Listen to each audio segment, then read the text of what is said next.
Stayed yesterday and called me an outstanding individual. I feel like I have to. Outstanding.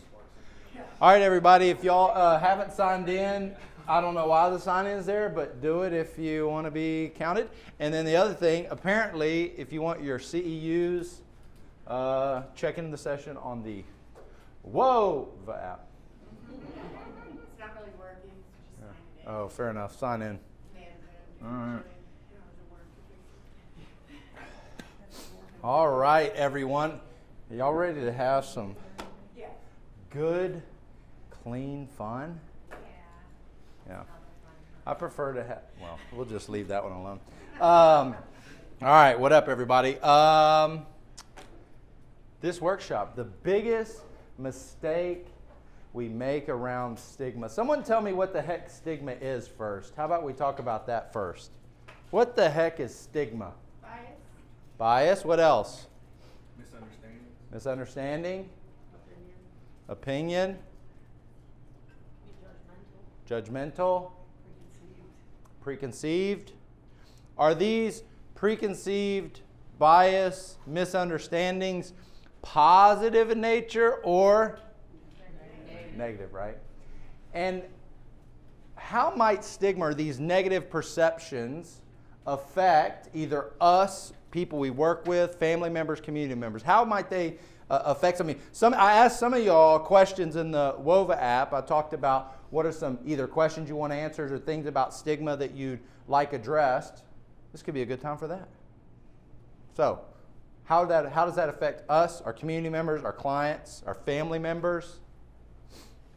What are some things we experience if we feel like we're experiencing negative, bias, prejudice, misunderstandings? I think it stands in the way of some of our clients' recovery because they put themselves in that category and that's where they stay. So it affects, say it one more time, it affects their recovery because they put themselves. It's like they're downgrading themselves. They downgrade themselves, right? I was going to say, it feels to me like all of those things are embarrassing, guilt, shame, blame. And so that's not a great way to seek help or to shame somebody into it, or Sure. guilt them into it, or blame them into it. Can shaming someone into recovery work sometimes? No. Liars! Of course it does! Of course it does! However, whether you do it in a uplifting way or a shaming way, right? Recovery is hard to get into, right? Often, if anybody parents or grandparents in here, anybody ever try to shame the heck out of their kids to make them do something? Yeah, sometimes it works, right? Sometimes it works, but there are also some negative repercussions. You with me? Anybody else? Anybody else want to add to shame? I know someone shared something on the WOVA app about stigma, how it affects you. It creates mistrust or distrust between people, institutions in general. Creates mistrust and distrust within people either trying to get help or trying to get a job, right? Anybody else? So for me, because of the stigma, and especially working within law enforcement, I have to feel like I prove myself first, even though I have like the highest credentials and multiple, and like it was like never enough. Sure. I have to feel like I prove myself to somebody before I tell them I'm in recovery. All right. Now, let's real quick, show of hands. How many people sometimes feel like they need to even not around recovery, how many people think they need to prove themselves before they out themselves about something, ask for something, feel like they deserve? So raise your hand if you've ever felt like that. You got to prove yourself. Prove that you deserve it, right? Is that just an addiction or a recovery thing? No, right? Thanks for sharing that. That's important. Anybody else? I think sometimes, I work in law enforcement, I think sometimes stigma creates a problem so if another officer has gone and maybe they've had a negative preconception, not all officers like to work with mental illness, and that's, everybody's got their strong suits, so I'm not judging anybody or saying anything bad, but like then the next officer comes and it's very hard to build that rapport with that person because that's already been damaged by a previous experience. Yeah. So then they feel that we're going to treat them just the same way that next. So it kind of goes that, like it has that a negative effect then on their, I guess, future encounters.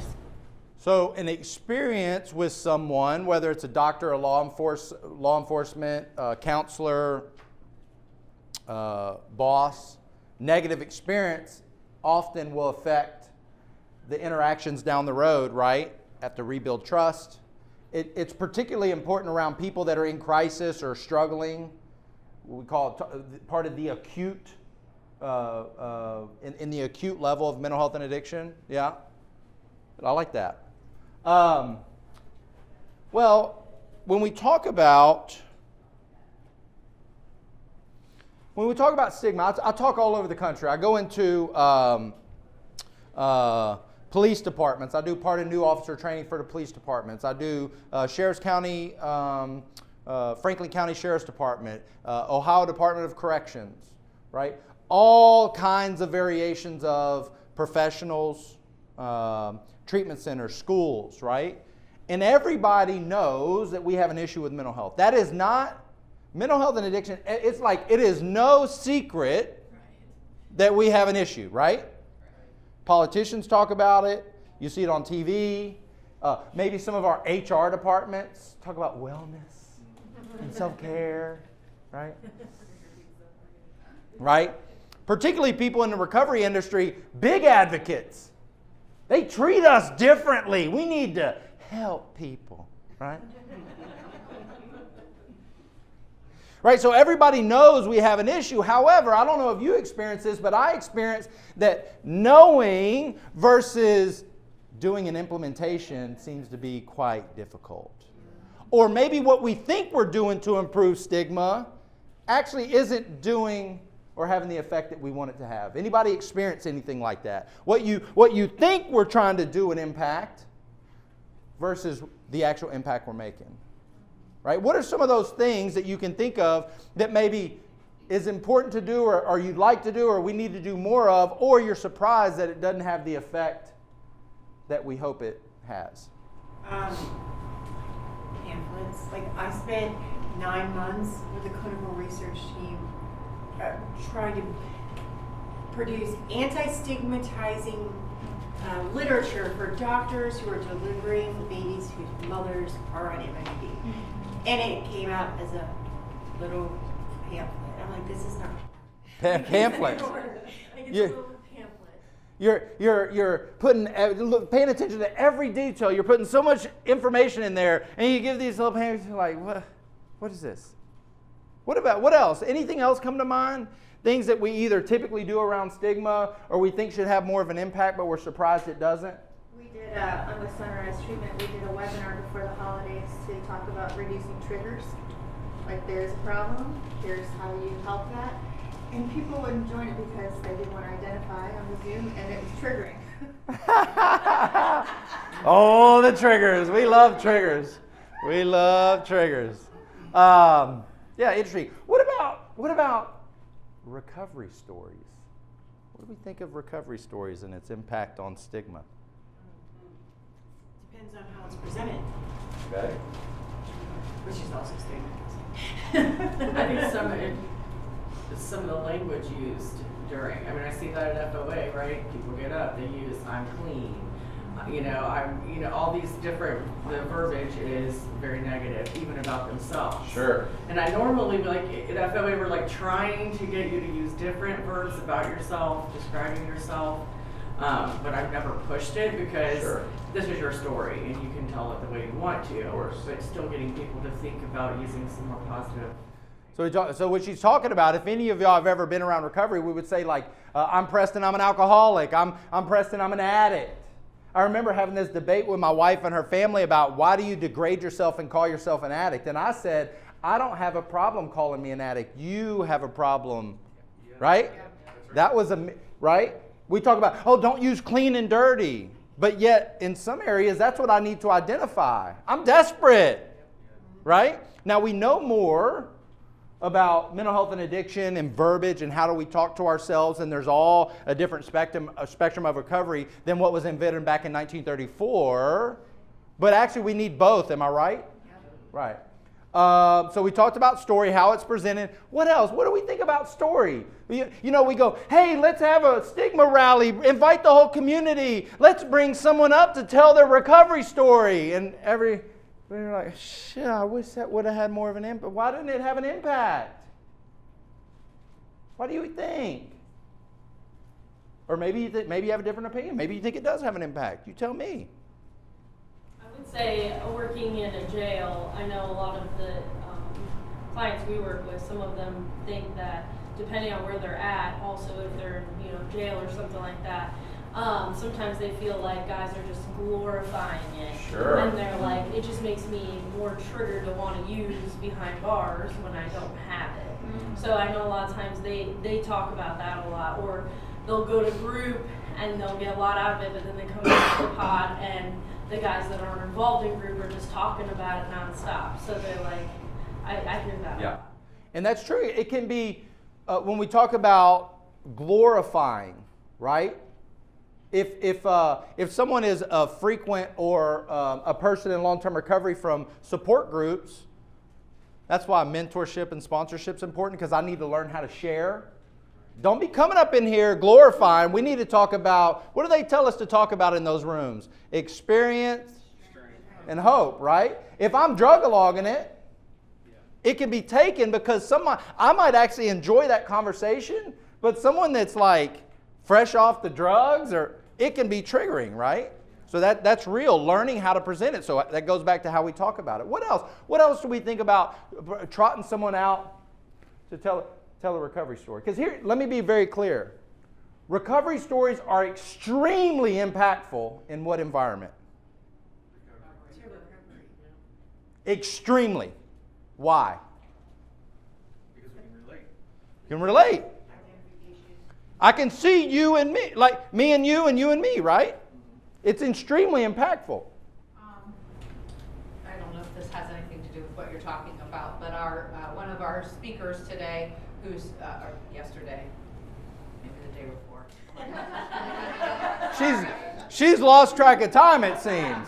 You're having so much fun today, right? Well, his son had overdosed, but when I heard him tell the story, I actually already was familiar with all of that. It is a really nice spot. You guys should visit it when you get to Akron. Is that he had to preface everything.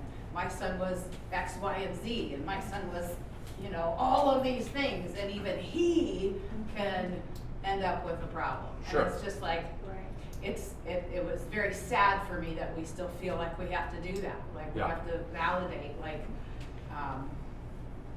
as if I was, this isn't my story, but so what? If I was homeless and didn't have parents and was on the street for 15 years, like I'm invalidated because one is more important than the other. Yeah. Well, this makes me think that stigma blames people for their problems. Right. So it's saying Stigma blames people, or when people get blamed, that's the stigma, right? Gotcha. Well, I know you had your. Why don't you go and then I'll come. Good. What I was going to say was, we tell people that are trying to get officer buy-in for their programs to have people with lived experience tell officers their story of lived experience, because that's how you get empathy from officers. Sure. And officers often don't believe that recovery is possible. Sure. They think of people as lost causes.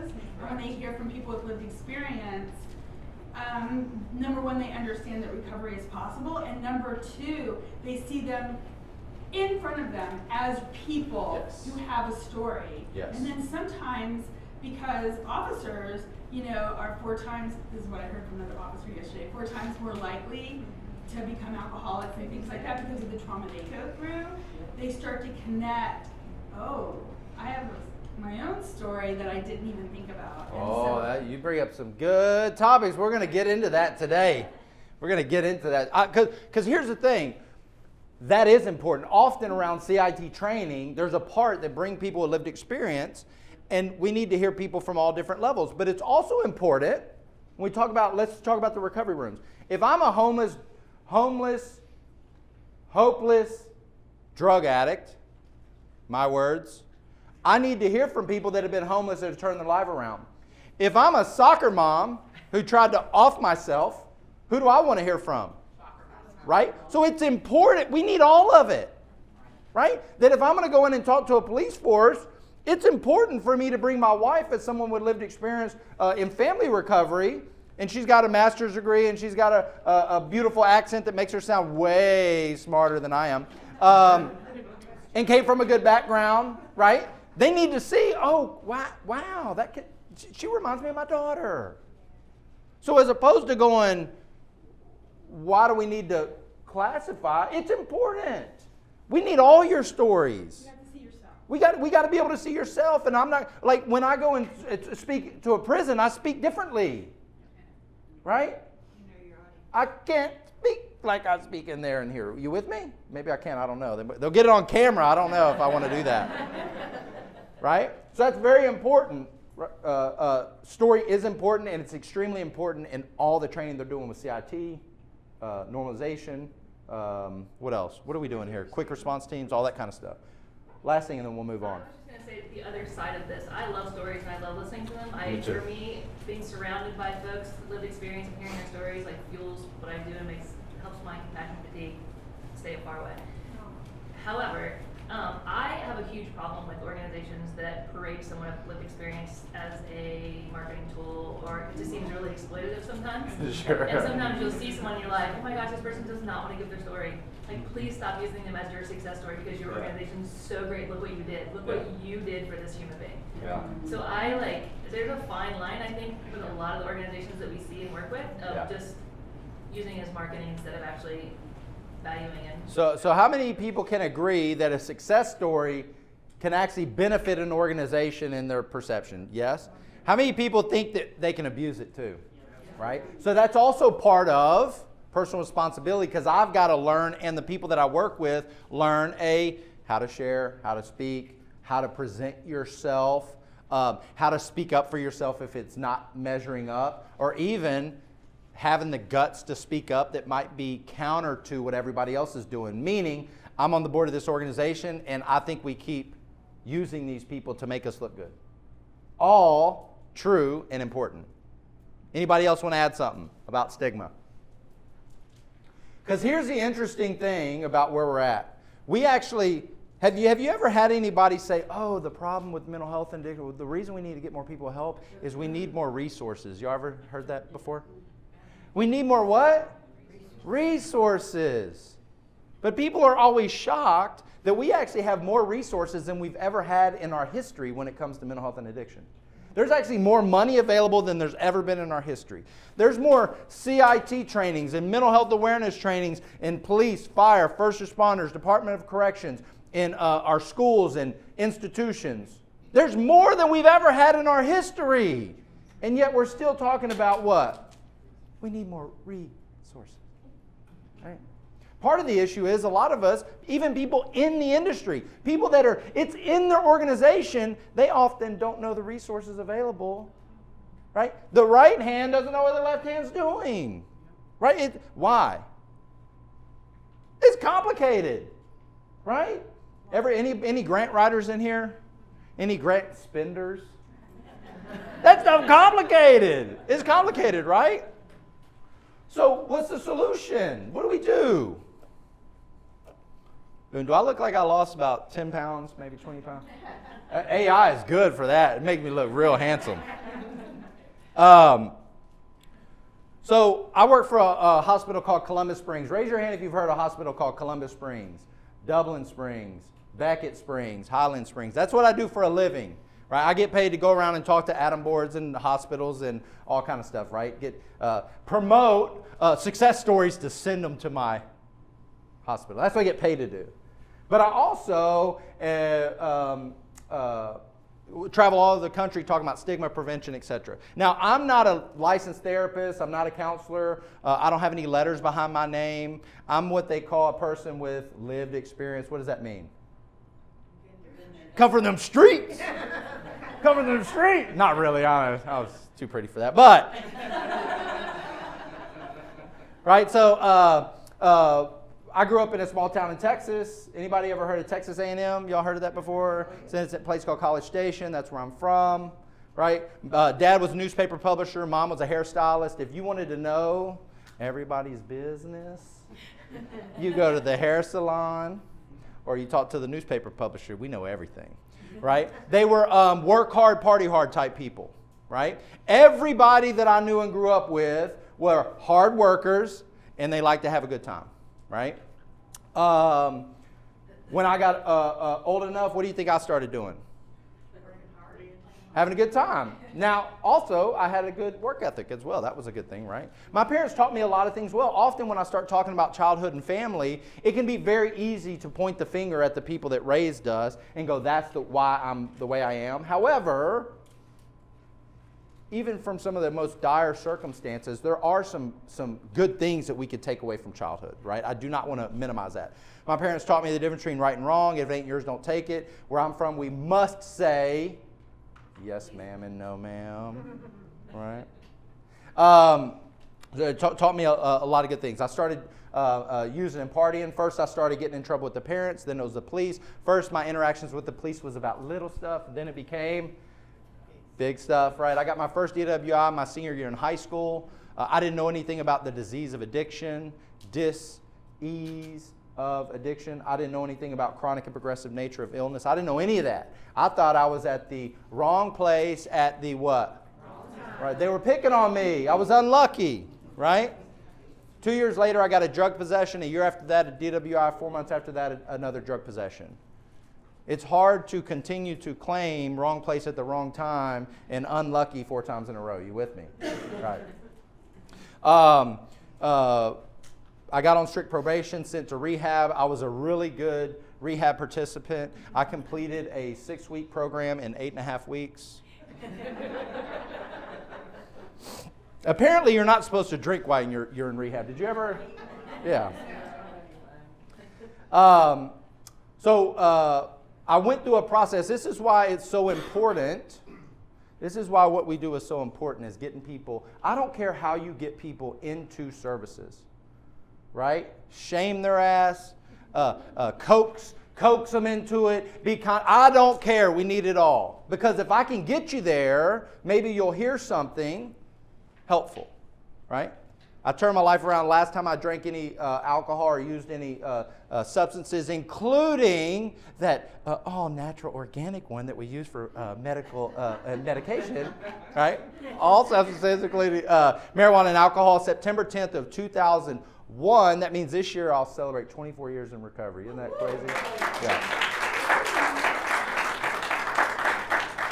And so I've worked in the hospital system 6 years. I moved from Texas to Philadelphia to Columbus. I knew nobody here. I didn't know anything about the industry. I stumbled into this job working for a mental health hospital. And what it did for me is it helped me learn the other side of the system.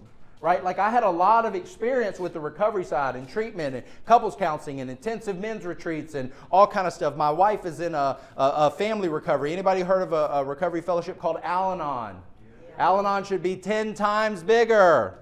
That's part of why we're here, because we think it's about drugs and alcohol, but it's actually about family and relationships and how I handle my feelings, right? So I got a lot of experience in that area, but I didn't know about insurance and grants and diagnosis and acute care and who qualified. Right? I didn't know. I didn't know that once I raised my hand, once you get someone to say, help me, then I got a whole set of issues on how to get help. And often, medical professionals don't know what the heck's going on. Criminal justice doesn't know what's going on. Our counselors and therapists, all they want to do is help people, but getting them help, it can be difficult. Right? So now I go around talking about the gap, the bridge. How do we bridge the gap between knowing and understanding and doing? Right? That's what we're going to talk about today. Stigma is a hot topic because everybody thinks we need to change and make a big impact. But I think one of the biggest mistakes we make around stigma is that we think it's about mental health and addiction. Let me say that again. The biggest mistake we make around stigma is we think it's about mental health and addiction. Why would I say such a thing? That's what we say. Right? Why would I say such a thing? Does that sound weird? That thinking it's about mental health and addiction is actually a mistake? Is that odd? Does that rub you some type of way, anybody? Maybe it doesn't, I don't know. I think it isolates what the issue is, and you're not seeing the family part, you're not seeing the relationship. Come on now, because if I think it's about mental health and addiction, the vast majority of people go, oh, those people need our help. You know, those people, y'all go do it, right? They're not talking to me, right? Or we go into the industry because we want to help people, and then we burn ourselves out, or we don't follow the recommendations that we give to our clients. Uh-oh. Uh-oh. Right? Or the drugs and alcohol and mental health stuff we get a reprieve from that, and then we start acting out in other areas. What? What? Some of y'all are squirming in your pants. It's not about mental health and addiction. I would argue, remember, I'm not a professional, I would argue mental health and addiction is a symptom of a deeper rooted issue. So when we talk about mental health and addiction, if you're in a recovery meeting, if you're in a mental health, talking in Mental Health America or the Adam Board or NAMI, and you're in a parent recovery, we need to talk about it. But to the normies and earthlings, right? We need to use their language. We need to figure out ways, how can I get you to identify with my people, right? Not say, oh yeah, it's my. How many people ever heard someone speak and they go, oh, my husband needs to hear this. Oh, my mom, she needs to hear this. Here, hey, are you listening? I'm not talking to them. I'm talking to who? You, right? One of my favorite authors, his name is John Bradshaw. Raise your hand if you ever heard of John Bradshaw. Are we showing our age over here? When was John Bradshaw famous? In the 80s, that's right. We've been talking about this crap for years. John Bradshaw used to do PBS specials on this stuff in the 80s for free. For free. And nobody even knows who he is. Right? That ain't me. John Bradshaw, he was a mental health and addiction counselor, family systems therapist, person in recovery. He was a recovering pastor as well, which is great. Very insightful. He wrote, raise your hand if you ever heard of Brene Brown. Brene Brown, a lot of Brene Brown's research, I love Brene Brown, is built off the foundation that John Bradshaw and a lot of people of that time laid around shame. Right? I love John Bradshaw. John Bradshaw is famous for saying our issue is not mental health and addiction. Our issue is emotional dysfunction. Right? So when I go, this room might be a little bit different, but I go, how many people struggle with drugs and alcohol and mental health stuff? And most people go,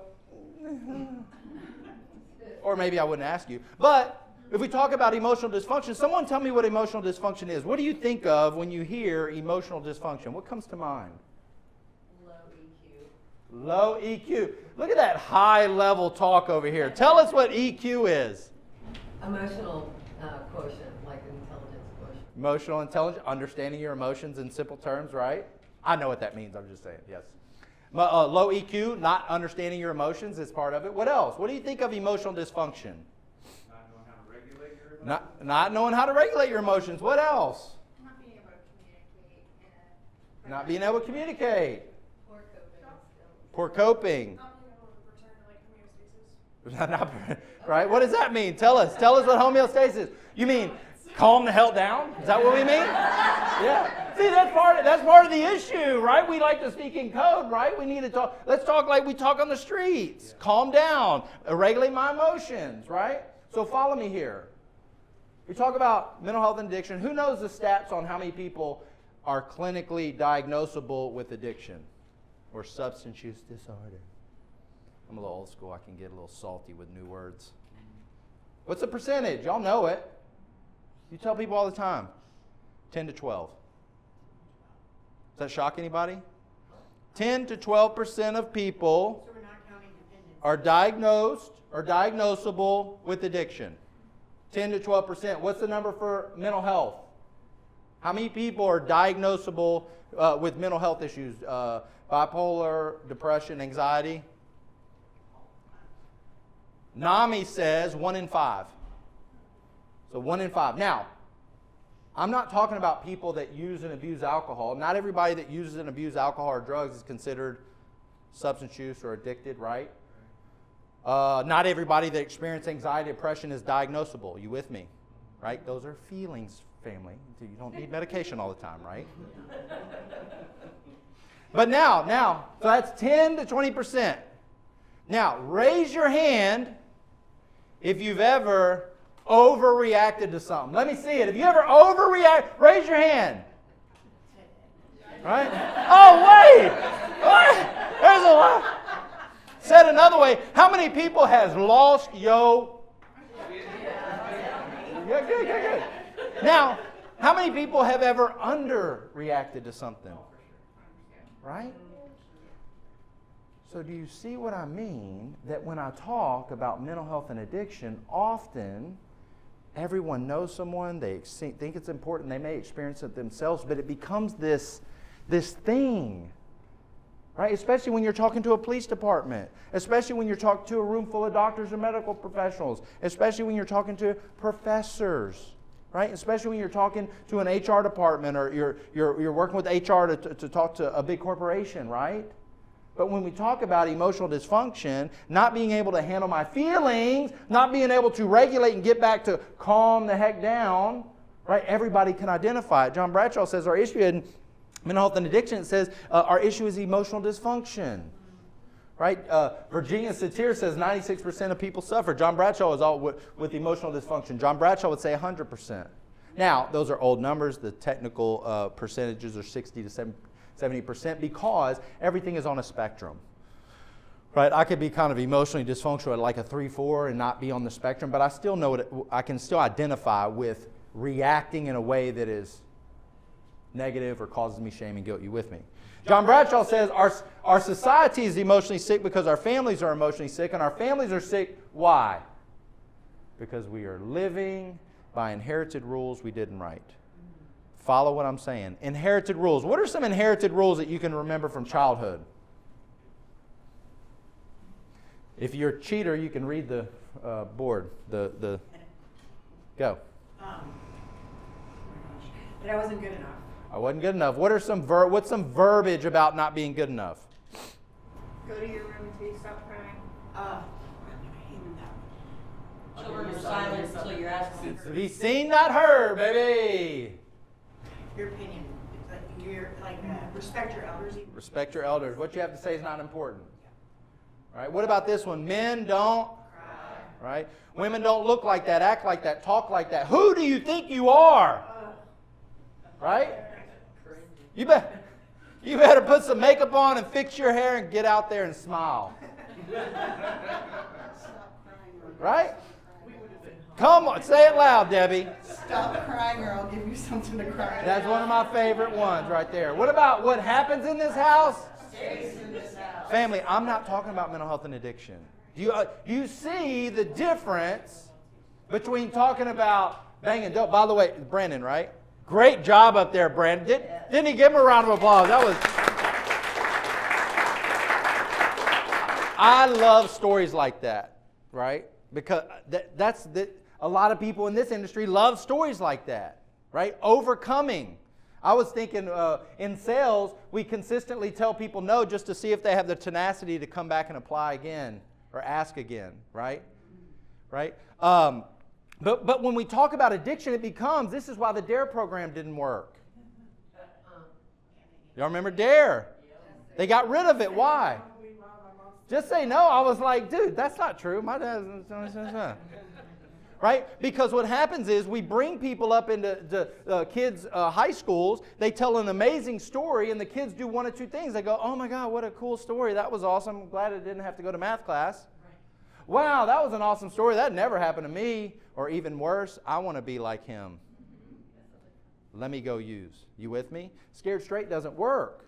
Right? That's why student-led leadership or peer-led leadership, instead of coming in and telling you all the negative effects about marijuana, how about you and your school kids, y'all go research it and then come back and report to us. That's a lot more impactful than a recovery story. Now, for older kids or maybe kids in a recovery high school or young adults, now the recovery story can have a little bit different impact. You with me? But then when I talk about family, all of a sudden everybody's got something to say. Right? So now we're able to talk to people in a different way. Let's cover quit crying before I give you something to cry about. Imagine. Now, quickly, how old is a person when their brain is fully developed? Do we know? 25. And that's surprising, right? 25. If I have a child, 4, 5, 6 years old, having a big emotional moment, how is their brain developed? Not very. They don't have foresight. They don't know. They're not thinking, oh, he just brought me an ice cream. I should be nice to my father and be grateful for everything that he does for me, right? He doesn't think like that. He doesn't think, oh, well, yes, you can't have this now, but I might be able to get it for you later, but we have a budget. He don't know that stuff, right? So he's having this big emotional moment, and I say, quit feeling, boy. Quit feeling before what? I hurt you. And why do I hurt you? How about this, even more insidious in nature? Quit feeling before I hurt you, and I hurt you because I love you. Right? This hurts me, right? Right? And then I wonder why my child is suffering with some anxiety and self-esteem, right? And keeps getting in messed up relationships, right? And if any of you were in this predicament when you were children, right, being physically disciplined or whatever. Now, I'm not anti. I'm just saying, when you were in that situation, what did you say? When I become a parent, I'm going to never do that. And then you find yourself, if you haven't done the work, you often find yourself when squeezed because you have a relationship, you got bills, you got this, you got that, all this stuff's going on. Finally, you reach a boiling point, and sometimes we find ourselves doing what? The exact same thing. Or maybe we go the other side. We go the total opposite way, but because we haven't dealt with our stuff and we don't know about stuff like this, we're actually doing different behavior, but yet we're having the same result. Right? I can shame you into submission. I can cut you to the bone without laying a finger on you. You with me? Family, I'm not talking about mental health and addiction. I'm talking about, where do my belief systems come from? How am I contributing? How am I still contributing to maybe some of those belief systems that I have as a child, even though I'm improving, right? I teach this stuff for a living, and I probably fail 70, 80% of the time, right? I know I can see it coming, and sometimes I am powerless over what's about to happen, right? Let's talk about emotions. A lot of the times is, how do I handle my feelings? Do you have the ability to identify and communicate your feelings?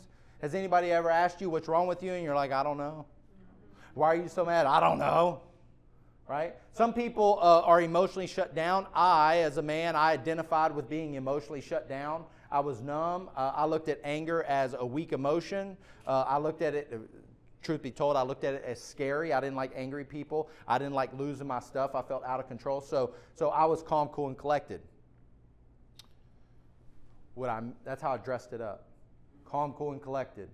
What was actually happening is I stuffed the hell out of my feelings.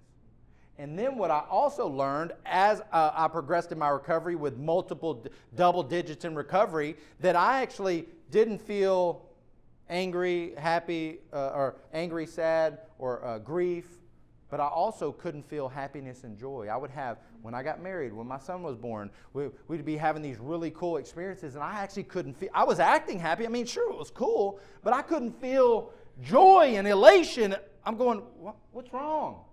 It's because in my effort to protect the shame, the guilt, the anger, the grief, the stuff I don't want to feel, I also cut off my ability to feel overwhelming joy, happiness, and freedom. You with me? Right? So I got to learn this stuff. Now, some of you might be going, well, I'm real comfortable with anger. Right? They're either calm or pissed off. Right?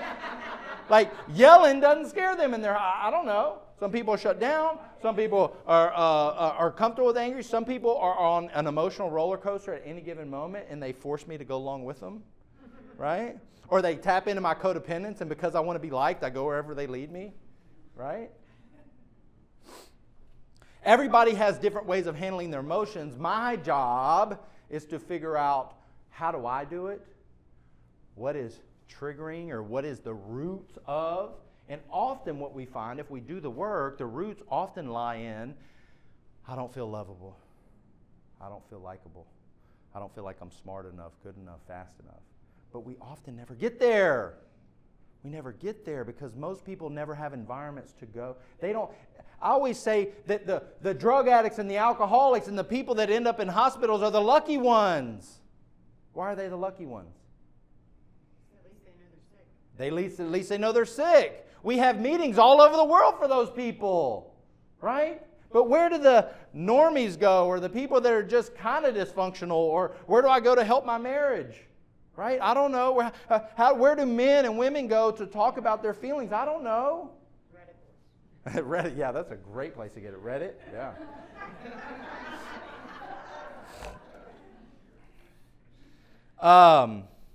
Oh yeah, I talked about the everything is fine people. Y'all got any of the everything's fine. Don't worry, nothing to see here. Just sweep it under the rug here. It's fine. No big deal. Right? What ends up happening in those environments, some environments are very loud and crazy and wild, right? Some environments, everything's fine all the time, right? Kids know this. They can't articulate it, but kids are looking around going, Granny just died, or is anybody going to say anything? Like, why aren't we, right? I'm not talking about mental health and addiction, fam, right? How do I handle my feelings? How do I interact, right? Let's agree. Can we agree that growing up in an alcoholic or drug addicted home isn't good? Can we agree with that? Good. So let's set that aside for a second. And let's talk about some of the most common forms of family dysfunction. Anybody ever dealt with or experienced perfectionism in their home? Give me some examples. What's perfectionism look like in a home?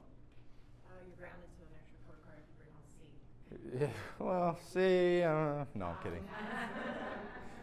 Right? Grades are always a big one. You better get straight A's or else. Your mom tells you to clean the dishes, but then she falls behind you to clean them better because you didn't do it right. Right, you didn't do it right.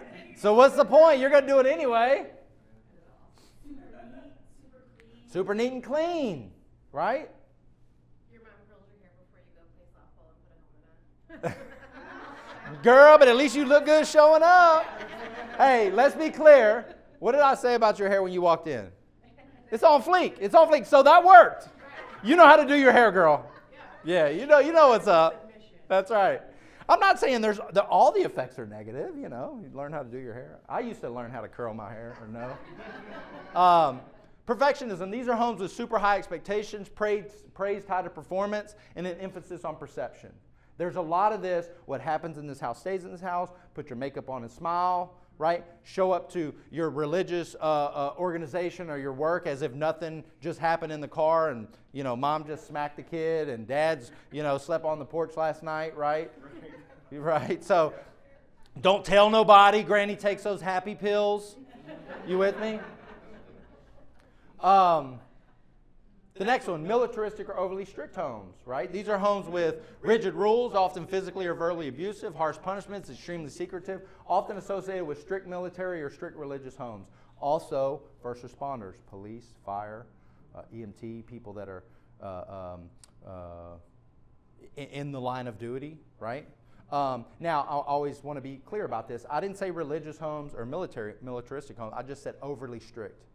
You with me? Because I can shame you into behavior with this book, because if you don't listen to this book, you're going, right? Or I can rule the house with the iron fist. We've seen families like this. They're so well behaved, but we don't know what's happening behind closed doors. What are some examples of overly strict homes or militaristic homes?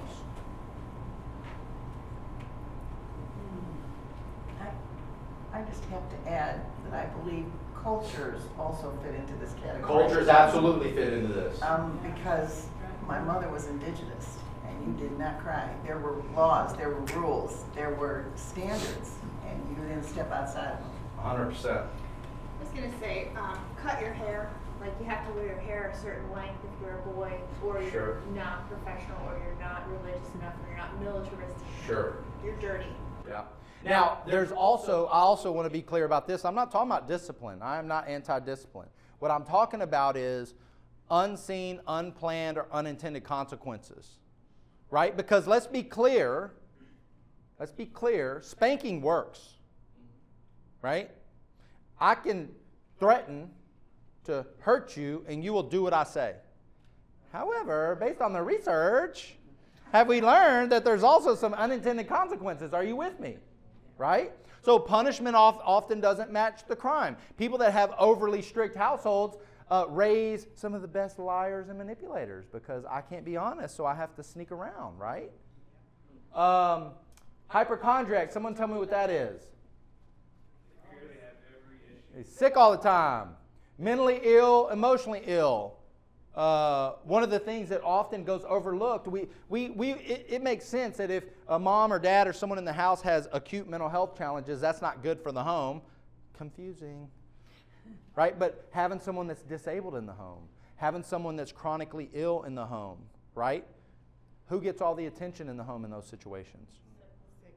That's right. So we often don't understand the impacts of that. Those homes often create a high level of fear, pessimism, anxiety, distorted views, they go to extreme measures to protect themselves, also very manipulative.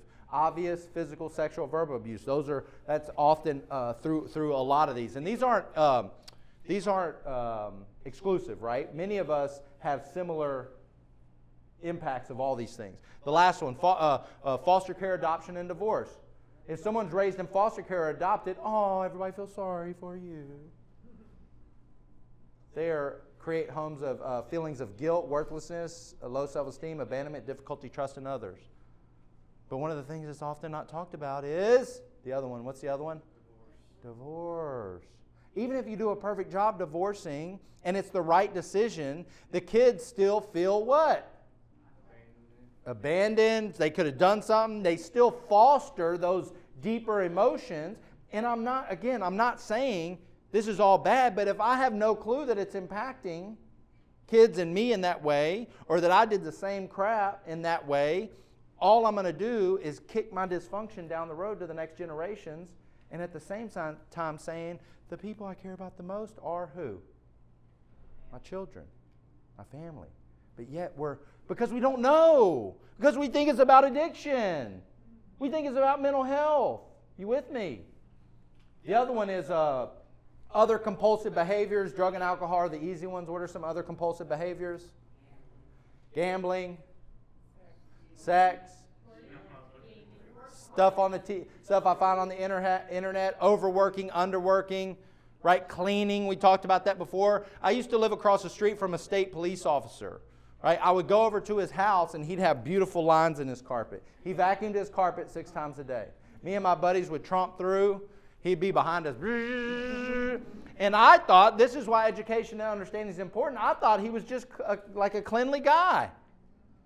But imagine, every time he rolls up on someone, he could die. He's got to protect him and his family at all times. He carries a gun at all times, which means that is a high level of responsibility. When he steps out of his house, there's a large element of chaos. But yet in his house, you know what he can control? The carpet, right? We don't see that. We just see the beautiful house. Wow, you're so good. Now, I'm not saying cleaning is not good, but let's talk about the roots. I don't know if it's good. If you're doing it to cope, or you're doing it to cover something up, or you're doing that and acting out in this area, right? Now we got something to talk about. You with me? You see how talking about mental health and addiction misses so much. We miss it.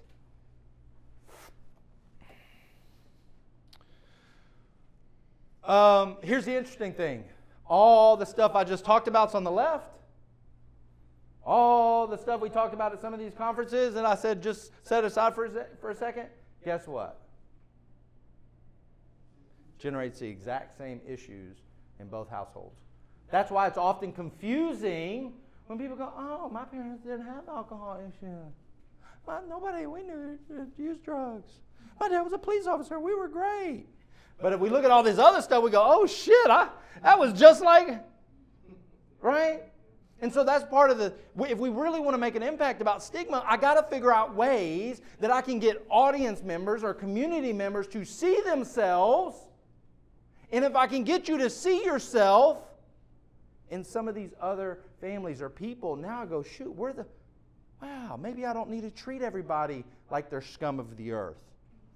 Right? When I judge and separate myself from you, that's a protective mechanism. That I'm different. Often, I'll tell you something I struggle with. Often I feel like I'm not enough. At any given moment, I feel this big. I feel like a little boy in a man's body. And when I am not doing my work, I would say spiritual work, emotional work, right? At any given moment, I'm either putting myself below you or above you. I'm either better than you or I ain't shit. Right? But for those of y'all that done some work, what do we say? When we are on firm spiritual ground, where are we? Say again? I'm enough, and we're equal. I'm not better than or less. We're just equal. I don't care if you make $1 billion or you got a bunch of degrees, right? We're equal. And that's why it's important for me to keep doing the work. This is the skunky, funky thing about mental health and addiction and counseling and services like that is, how often have you heard someone go, y'all still go to those meetings? You still in counseling, bro? Yeah, why are y'all still doing that? But yet if you think of the most religious person you know, do you ever tell them, why are you still going to church? Why are you still reading that same book? I mean, that's 2,000 years. Why are you still reading that same book? What about someone that's healthy? Why are you still eating right? Yo, man, you've been fireman for 30 years. Why are you still going to those trainings? What?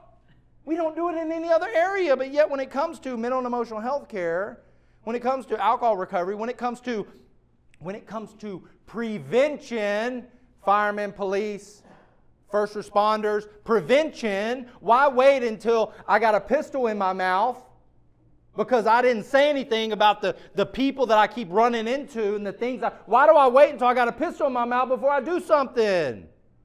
I'm talking prevention. Do it now. Don't wait. Don't wait until your marriage is on the verge of divorce before you do it. Do it now. And when we do it now, and I learn to talk about it, not, hey, I'm Preston. I used to get arrested a lot and wanted to kill myself. Nice to meet you. That's not what I'm talking about. Right? Every person I meet, period, knows in some way, shape, or form, hey, by the way, me and my wife have a lot of experience in mental health and addiction and relationship coaching. If you ever know anybody that struggles in that area, you can ask me. And most people go, oh, cool. And I go, great, let's go have coffee. What's up? Right? You see how I did that? Hey, I work in mental health and addiction. You ever know someone struggling? Let me know. Anyway, right? Hey, I'm a fireman. Oh, dude, I utilize the employee workforce support groups. Hey, if you ever know someone struggling, let me know, man. Me and my boys go. Whatever, cool. Okay, let's go. I didn't get into, I wanted to kill myself, right? And so if I can get men and women to actively participate in prevention, what does that do to the preconceived negative judgment about the type of people that are suckers and got to go to therapy? What does that do to that message? If I know look at these big buff dudes. If I know they are peers for the fire department and they go in and talk about being good husbands, fathers, and employees, and they go, dude, is something wrong with you? Did you try to kill yourself? No, that's just important to me. Personal development is important to me. I see a lot of stuff, and I help other men and women that see a lot of stuff. We do, and he goes, shit, if they do it, maybe I'll start doing it. Then we can start changing that perception around some of these older generations, particularly police, fire, military, even just older generations that thinks that's weak. Now, I'm not saying stuffing your feelings doesn't work. My in-laws are great at it. No, I didn't say that, Granny. I didn't say it. My mom's like, you sure do make things complicated, right? But I'm not saying it doesn't work. But if we want to change the message, we got to be preventative. I don't have to lose my job and my family to do that. One of the trainings that I do is about understanding level of care. Remember I talked about that 10 to 20%? When we talk about drug addiction, alcoholism, hospitals, psychiatric hospitals, we're talking about the acute of the acute. Do you know what I mean? Someone tell me what acute means. I always think acute's confusing because it sounds little and small. It's wild, crazy, and severe. Acute. Extremely severe. But when we talk about mental health and addiction, we're often talking about the tippy top of our society. The vast majority of people never get homeless in our society. The vast majority of people never want to kill themselves. The vast majority of people never lose a job because of their drinking. So why do we spend so much damn time talking about them? Right? They're important. I am them. Right? We need you. We need those people. But why not start talking about 80 to 90% of people that will never end up in rehab. They'll never go to IOP. They'll never go to partial hospitalization. Right? They'll never have to take time and leave and go to rehab. They don't need to do that. All they need is basic coaching, basic counseling, support groups, and therapy. Right? Maybe a spiritual support group that they go on a regular. So why don't we start normalizing that? And stop talking about those poor people that need to get into rehab. If we talk about this, we're naturally going to help the acute. We're naturally going to help the people that need to go to rehab. We're naturally going to help the homeless. Naturally. And even more importantly, help the dang family. Why did I say Al-Anon needs to be 10 times bigger? One of my favorite speakers in Al-Anon, she says, for every alcoholic, they have let's say, an extreme effect on 1 to 5 people and a direct effect. Maybe it's not extreme, but they're directly affected by that alcoholic's behavior, 10 to 40 people. So for every alcoholic, 1 to 5 is extremely affected, 10 to 40 are directly affected, right? Often, as I just explained, I can act and live and feel just like the people that use drugs and alcohol to cope. I can act and live and feel just like them, and there's not even alcohol in my home. Right? Boy, do I look good, and can I perform? The performers are the ones that often get overlooked. Right? When we talk about perfectionism, if you're a procrastinator and never get anything done, most people wouldn't accuse you of being a perfectionist. Right? What does a traditional perfectionist look like? Box checkers, always busy, overworking. They do everything perfectly, right? And then here's what's confusing. Here's what's confusing. They get affirmed for the behavior. Oh my God, you're so amazing. Oh my God, we love you. What does that make you do? Do it more. I'm confused. And we help all these people over here that are struggling, and yet the perfectionist high achievers going, what about me? They're going, what about you? You're fine. Look at, right? But based on what you just learned, are you shocked to know that whether you're a perfectionist high achiever or an underachiever, that often you're driven by the same thing? Do I matter? Am I important? Am I lovable? Can I do it? You with me? See, I'm not talking about mental health and addiction, fam. Right? I'm talking about how do we connect with people and help others see us in them. This is a whole thing. It's important, particularly people in the industry. Learn the difference between a coach, a counselor, a therapist, inpatient, outpatient, PHP, IOP, psychiatry, psychology, CNP. What else we got? Peer, case man. Learn that crap. Because when someone comes in and needs help, you got to be able to articulate it in a simple way that they actually take action. If you can't articulate it, what do? Oh, thank you, thank you, thank you. And they leave and don't do nothing. Here's the last thing I'll tell you. Well, not yet, but we're about to wrap up. What's the solution? We need to treat mental and emotional health care like we do a physical wellness plan. We need to treat mental and emotional health care like we do a physical wellness plan. Here's what I mean. Physical wellness, being fit, right? If you came to me and said, I want to lose, or let me rephrase. If I came to you and said, I want to lose 10 pounds, you would expect that I do what?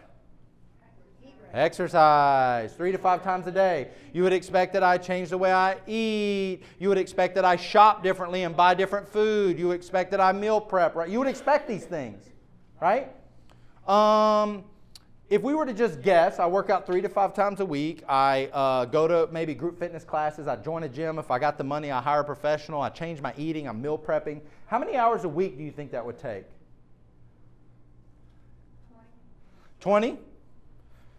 When you're new, sometimes you got to go to extremes, like to really get in shape. I might have to spend 20 hours a week. But as I get fit, maybe I can cut back. You with me? Let's say 10 to 20. You with me? But yet, hear me now, but yet, there are people sitting in this room and work in this field, and they think they're killing the game because they see a counselor 1 hour a month. But yet, If I'm going to work out, it's 10 to 20. If I want to be an expert fireman so I can actually go teach, it's thousands. If I get a new job at McDonald's, they put me through at least 40 hours of training. And yet I want to learn how to navigate my feelings and keep my marriage together and be a good parent. And I'm going to go to a counselor 2 hours a month. No wonder we don't know how to identify and communicate our emotions. Right? You know, I posture up here and talk all this smack, but all you got to do is go talk to my wife, and I will be humbled very quickly because she does not think I communicate my emotions very well, and I'm not very emotionally in tune, and my EQ is not high, it is low. Right? Mental wellness plan, counseling, coaching, support groups. I'm very biased in support groups. Support groups, AA, NA, ACA, NAMI, I do men's work. There's women's groups out there. There are support groups. And I'm not talking about let's sit around and commiserate. I'm talking about people that, one, have a common connection. We need people with different connections, right? Like drug addiction, alcoholism. I need people like that, right? If we got some, maybe someone that wants to improve their marriage and they're all professionals, we need to kind of group together because I need to be able to identify. The other thing is if you ever go to support groups, which are free and they're all over the place, you got to commit and go a lot. Why would I say such a thing? Commit and go a lot. The amount of people that call me and say, my son needs help with drug addiction, alcoholism, I say, hey, Mom, there's an Al-Anon group and a Nar-Anon group and a NAMI group for families. And they go, whoa, I don't need that crap. Or they go once or twice and they quit. Why? Not for me. It's weird. They're moaning and crying in there. Oh my God, I'm so uncomfortable because everything in me says you don't belong there. Right? If you've ever started working out or learning something new, it sucks in the beginning. But if you don't have the drive or the willingness or know, hey, I need to go to 20 meetings. I need to do 20 hours before I say yes or no, I'm going to quit. If any of you are spiritual or religious, if you're finding a new church, you don't go once and join. You go, damn, they doing that wrong. They doing this. We did it like this differently. They take a year and then they go, okay, I think I'll be maybe a member. But we just disrespect mental and emotional health care. We disrespect family and community recovery. We disrespect what it takes to have a long-term healthy marriage and stay together. You with me? Here's the last thing I'll say. You must do it and not talk about it. If you tell me I need to do something to change my life, your ass better be doing it. Right? Don't tell me I need to work out and you use your treadmill as a clothing rack. Right? Don't be pounding donuts right next to me and go, you really should watch your, right? Don't tell me to wake up early if you sleep till 12. You with me? Right? We must be doing, because there's nothing more influential than a do as I doer. Right? We need you. I'm grateful for you. We need you to stick and stay. Right? I need you to stay in your industry because there's work shortages and we need more people. Oh yeah, we need to make more money too. Did y'all know? Yeah. We need you. We need you to stick and stay. We need you to do the things that you're recommending to other people. And you need to learn how to share your experience, strength, and hope in a way that lets people know it's okay, that lets people know even kind of what normal people kind of look like do, right? And not only are you going to help your people around you, the employees that you work with, but more importantly, you're going to impact your kids, your grandkids, and the next generation. Thank you all for letting me share, you guys.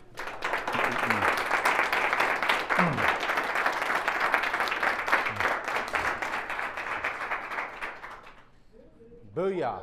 I told you it's going to be the best. Now, I'm biased.